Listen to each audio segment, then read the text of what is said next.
राजनीति में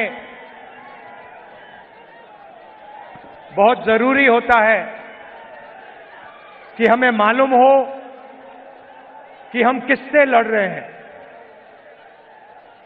రాజకీయాల్లో మనం ఎవరితో పోరాడుతున్నామో స్పష్టంగా మనకు అవగాహన ఉండాలి।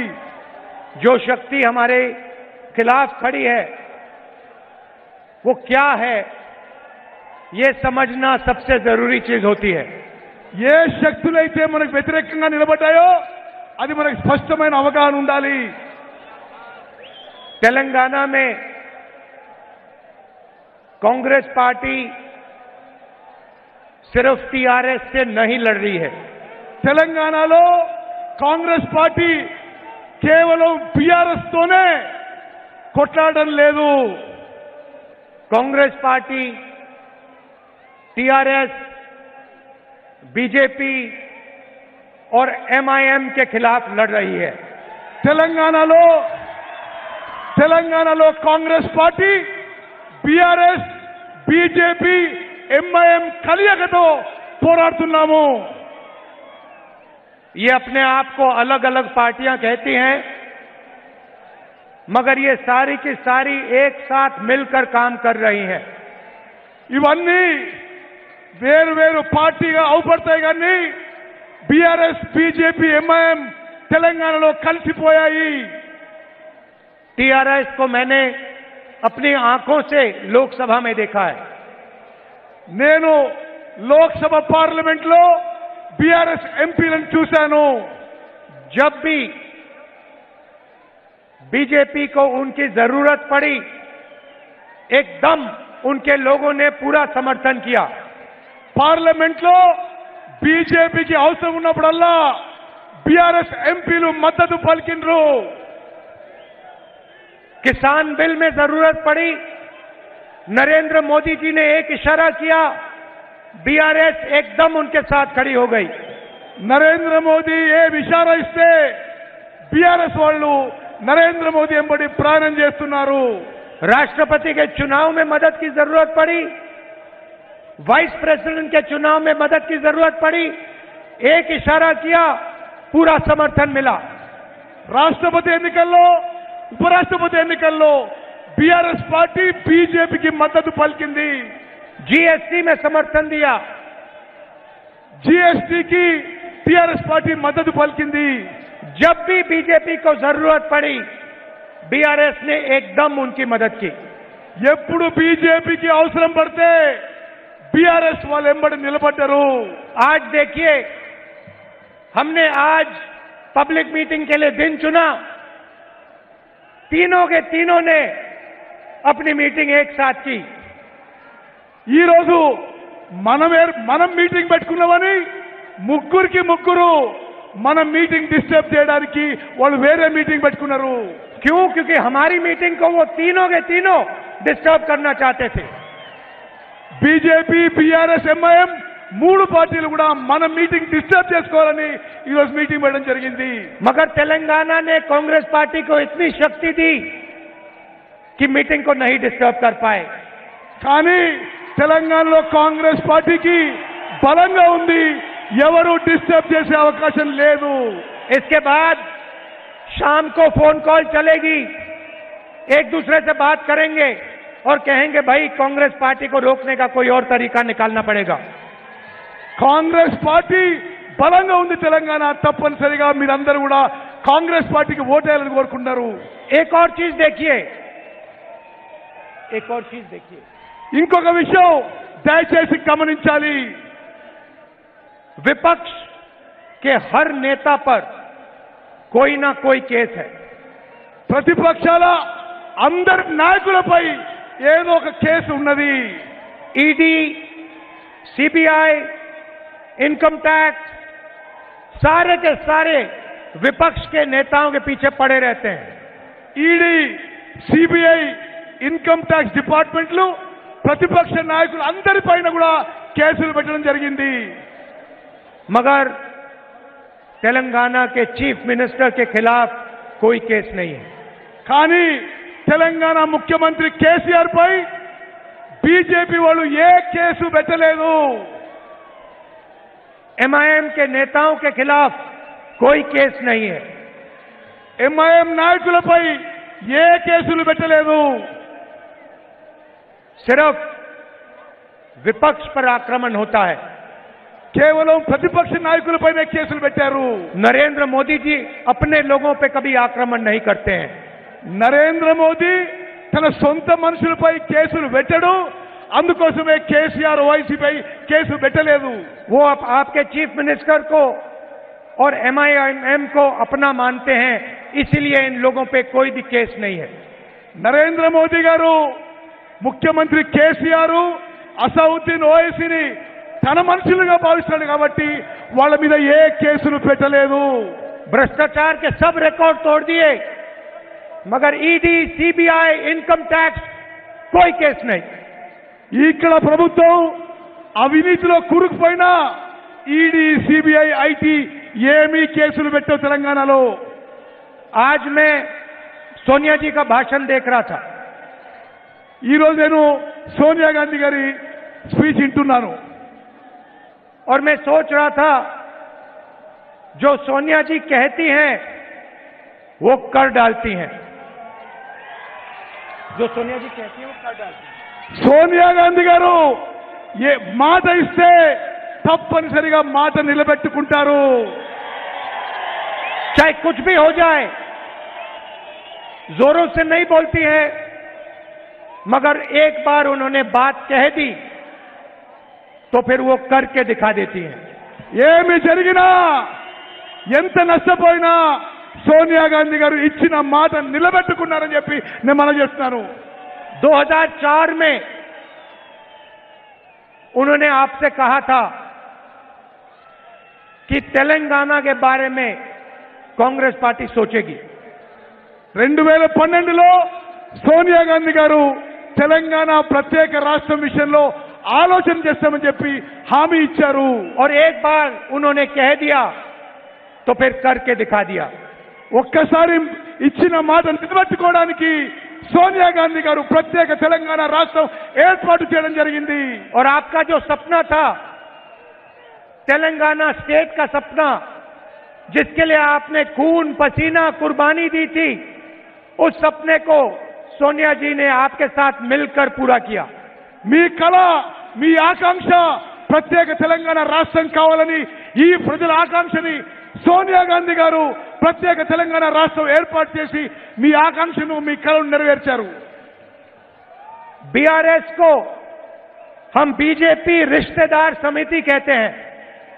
బీజేపీని, బీఆర్ఎస్ ని బీజేపీ రిశ్తేదార్ సమితి అని మనం పిలుస్తున్నాం।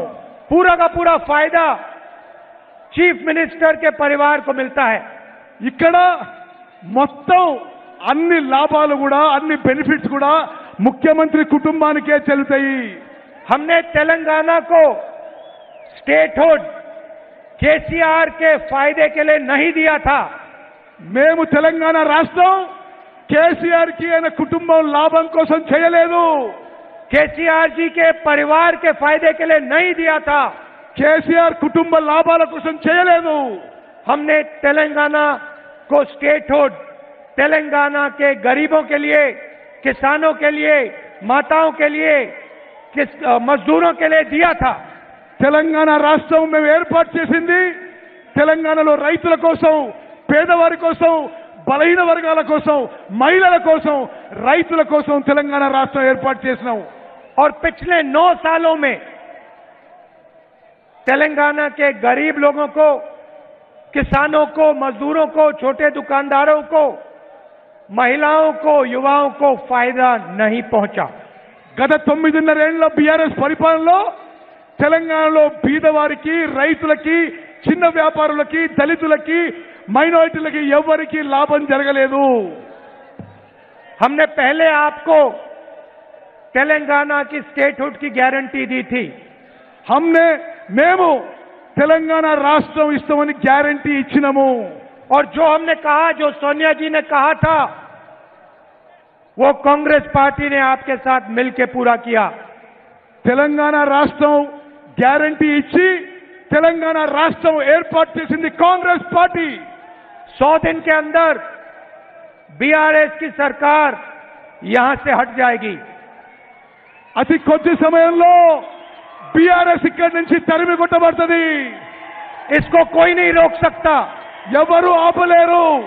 चाहे बीजेपी चाहे एमआईएम चाहे बीआरएस चाहे, ये सरकार बदलेगी। ఈ ప్రభుత్వం మారబోతున్నది. బీజేపీ ఎంఐఎం ఎంత రక్షించుకున్నా తెలంగాణలో బీఆర్ఎస్ ప్రభుత్వం మారబోతున్నది. ప్రజలు తరిమి కొట్టబోతుందని చెప్పి చెప్తున్నాను. हमने एक गारंटी पहले दी थी, आपके साथ एक सपना देखा था, अब हम आपको 6 और गारंटी देना चाहते हैं। మేము తెలంగాణ గ్యారంటీ ఇచ్చి ప్రత్యేక తెలంగాణ రాష్ట్రం ఇచ్చినాము. ఈ రోజు 6 గ్యారంటీలు 6 హామీలు మీకు ఇవ్వబోతున్నాము. सबसे पहले इंद्रम्मा इंड्लू, ముందుగా ఇందిరమ్మ ఇల్లు, घर के कंस्ट्रक्शन के लिए 5 लाख रुपए उन परिवारों को जिनके पास घर नहीं है। ఇల్లు లేని వారందరికీ అన్ని కుటుంబాలకు కూడా 5 లక్షల రూపాయలు ఇవ్వబోతున్నాము. और 250 स्क्वायर फुट का घर तेलंगाना के जो मूवमेंट में लोग लड़े थे उनके लिए 250 గజాలు తెలంగాణ రాష్ట్రం పోరాటం చేసే వాళ్ళకి, తెలంగాణ ఉద్యమకారులకు అని చెప్పి చేస్తున్నాను. तेलंगाना में जो भी लोग हैं, शायद आप टीवी पे इसको देख रहे हो, तेलंगाना में जो भी लोग हैं जिनके पास घर नहीं है, आप अच्छी तरह सुनिए, जैसे ही हमारी सरकार आएगी आपके सिर के ऊपर एक छत आ जाएगी। తెలంగాణ రాష్ట్రంలో ఇల్లు లేని వాళ్ళందరికీ తెలంగాణలో కాంగ్రెస్ ప్రభుత్వం రాగానే అందరికీ ఇల్లు మంజూరు చేయబోతున్నాము. और जिन लोगों ने स्टेट के लिए लड़ा उनको 250 स्क्वायर यार्ड का घर मिलेगा। ఎవరైతే తెలంగాణ రాష్ట్రం కోసం పోరాడారో తెలంగాణ ఉద్యమకారులకి 2250 గజాల భూమి ఇల్లు ఇవ్వబోతున్నామని చెప్పి చేస్తున్నాను.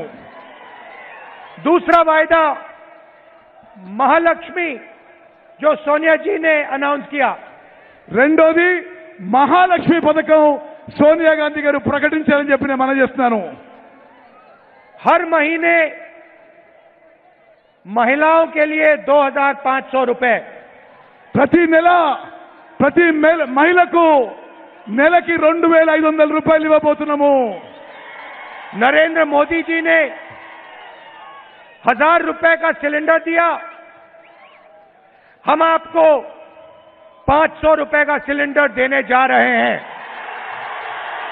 నరేంద్ర మోదీ గారు మీకు గ్యాస్ సిలిండరు 1000 రూపాయలకి ఇచ్చారు.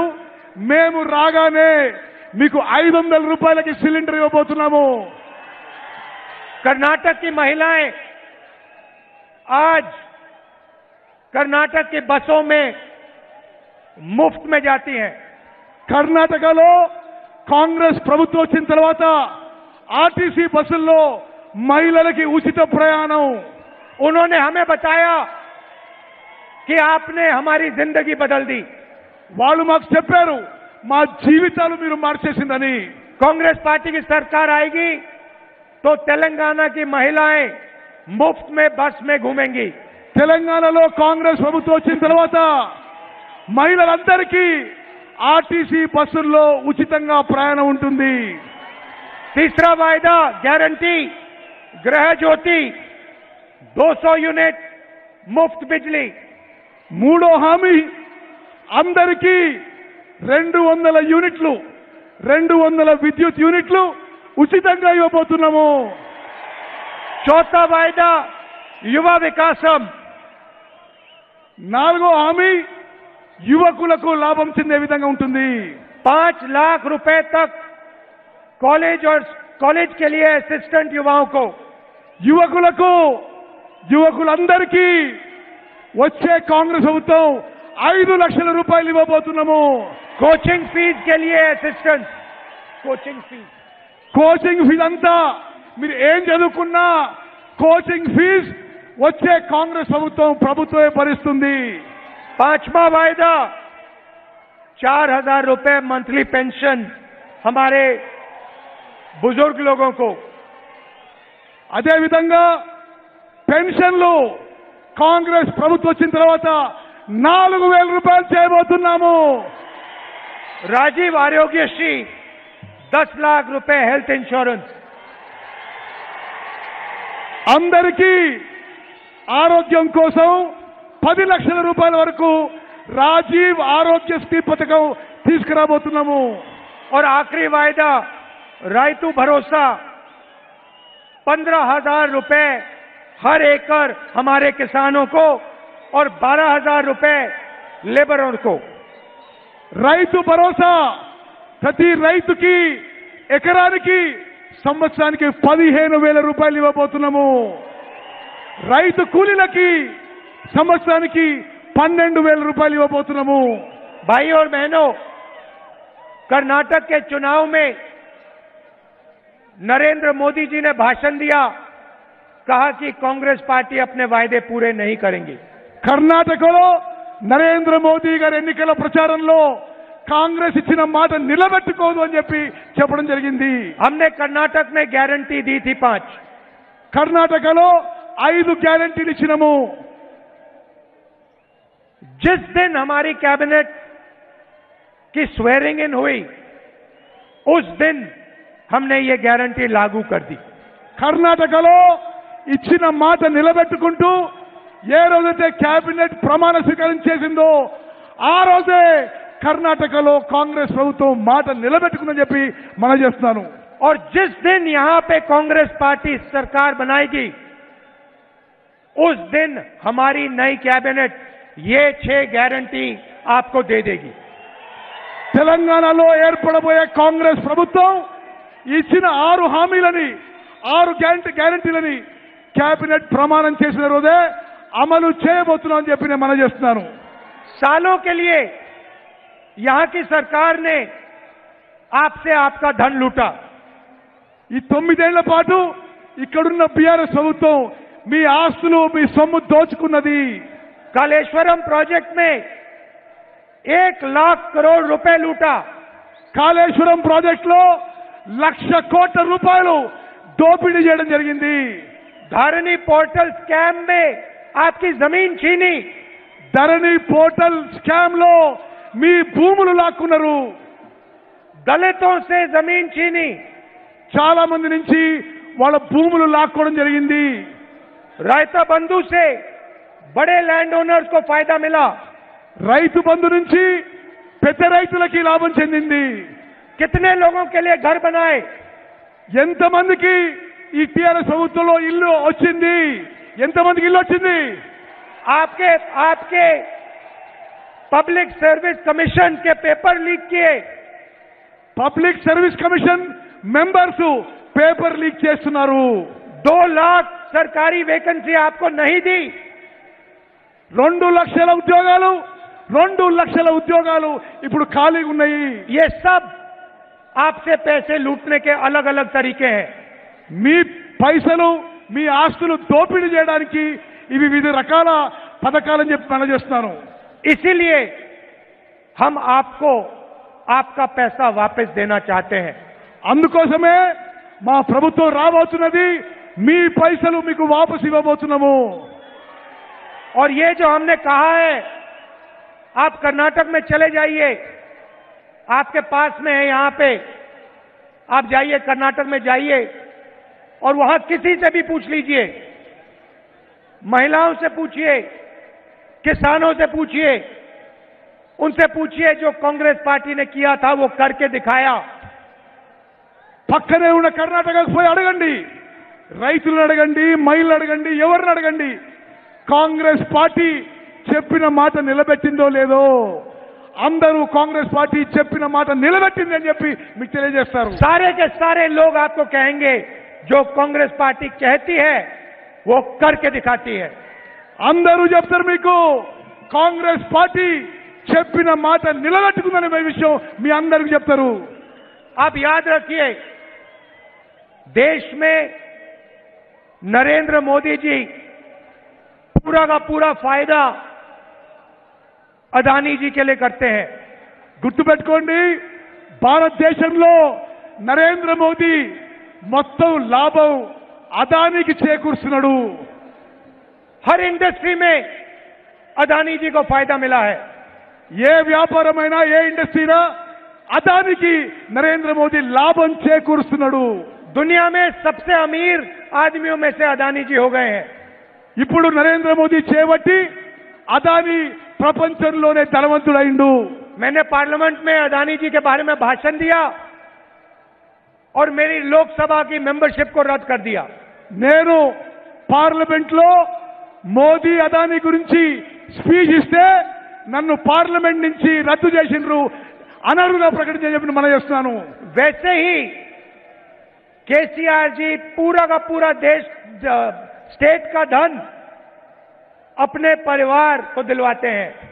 ఇక్కడ కేసీఆర్ మొత్తం ప్రజల ఆస్తిని, ప్రభుత్వ ఆస్తిని తన కుటుంబంలో పంచిపెడుతున్నాడు। इन दोनों की पार्टनरशिप है। వీళ్ళిద్దరిది పార్ట్నర్షిప్ ఉన్నది। मैंने तेलंगाना में आपको भ्रष्टाचार के बारे में अभी बताया। నేను తెలంగాణలో జరుగుతున్న అవినీతి గురించి ఇప్పుడే మీకు చెప్పిన अनेक उदाहरण दिए। మీకు చాలా ఉదాహరణలు ఇచ్చి ఇక్కడ ఎంత అవినీతి జరుగుతుందో చెప్పడం జరిగింది। मगर नरेंद्र मोदी जी ने कोई इन्वेस्टिगेशन नहीं किया। నరేంద్ర మోదీ కేసీఆర్ కరప్షన్ అవినీతి గురించి ఎటువంటి చర్యలు తీసుకోవడం లేదు। क्योंकि नरेंद्र मोदी जानते हैं कि तेलंगाना के चीफ मिनिस्टर उनकी मदद करते हैं। ఎందుకంటే నరేంద్ర మోదీకి తెలుసు తెలంగాణ ముఖ్యమంత్రి కేసీఆర్ తన మద్దతుదారని చెప్పి మోదీకి తెలుసు। और दूसरी साइड देखिए, जहां भी हम बीजेपी से लड़ते हैं वहां एमआईएम आके हमें डिस्टर्ब करती है। మరి వేరే రాష్ట్రాల్లో కూడా ఎంఐఎం పార్టీ కాంగ్రెస్ పార్టీని డిస్టర్బ్ చేస్తూ మీరందరూ గమనించాలి। ये तीनों एक पार्टनरशिप है, मिलकर काम करते हैं। ఈ ముగ్గురిది పార్ట్నర్షిప్, బీఆర్ఎస్ బీజేపీ ఎంఐఎంది ఒక పార్ట్నర్షిప్ అని చెప్పి మనం చేస్తున్నాను। और चुने हुए लोगों को फायदा पहुंचाते हैं। మరి వాళ్ళు ప్రజలకి నష్టం చేసిన విషయం కూడా నేను మనం చేస్తున్నాను। कांग्रेस पार्टी गरीबों के लिए, दलितों के लिए, आदिवासियों के लिए, पिछड़ों के लिए, कमजोर लोगों के लिए, किसानों के लिए, मजदूरों के लिए काम करती हैं। కాంగ్రెస్ పార్టీ నిరుపేదలకి, రైతులకి, దళితులకి, ఆదివాసులకి, అందరికీ వెనుకబడ్డ వర్గాలందరికీ కూడా మద్దతుగా పనిచేస్తుంది। हमारे दरवाजे सबके लिए खुले रहते हैं। हमारे दरवाजे सबके लिए खुले रहते हैं। కాంగ్రెస్ పార్టీ దర్వాజాలు అందరి కోసం తెరిచి ఉంటాయి। बीजेपी हिंसा और नफरत फैलाती है, हम नफरत और हिंसा को मिटाते हैं, मोहब्बत फैलाते हैं। బీజేపీ సమాజంలో విద్వేషం రెచ్చగొట్టడం, కాంగ్రెస్ పార్టీ అందరూ కలిసిమెలిసి ప్రేమ, ఐక్యత, సద్భావనతో ఉండాలని కోరుకుంటున్నాము। आपने ही नारा दिया था, नफरत के बाजार में मोहब्बत की दुकान खोलनी है। నేను చాలాసేపు చెప్పాను, ఈ విద్వేషం ఉన్న మార్కెట్లో ప్రేమతో ఉండే దుకాణం మేము తెరిచాము। इसीलिए कांग्रेस पार्टी को पूरा समर्थन दीजिए। हमने एक गारंटी पूरी की, तेलंगाना को स्टेट बनाया, ये 6 गारंटी भी हम पूरी करके देंगे आपको। తెలంగాణ రాష్ట్రంలో రాష్ట్రం ఇచ్చినాం, ఈ 6 హామీలు నెరవేర్చాం। మాకు ఈసారి అవకాశం ఇవ్వాల్సిందిగా విజ్ఞప్తి చేస్తున్నాను। आप इतनी दूर दूर से आए, शाम का समय है, आपको वापस जाने में कष्ट होगा, इसके लिए आप सबको दिल से बहुत बहुत धन्यवाद। మీకు చాలా దూరం ప్రయాణం చేయాల్సి వస్తుంది, అందుకోసమే మనస్ఫూర్తిగా అందరికీ ధన్యవాదాలు తెలియజేస్తున్నాను।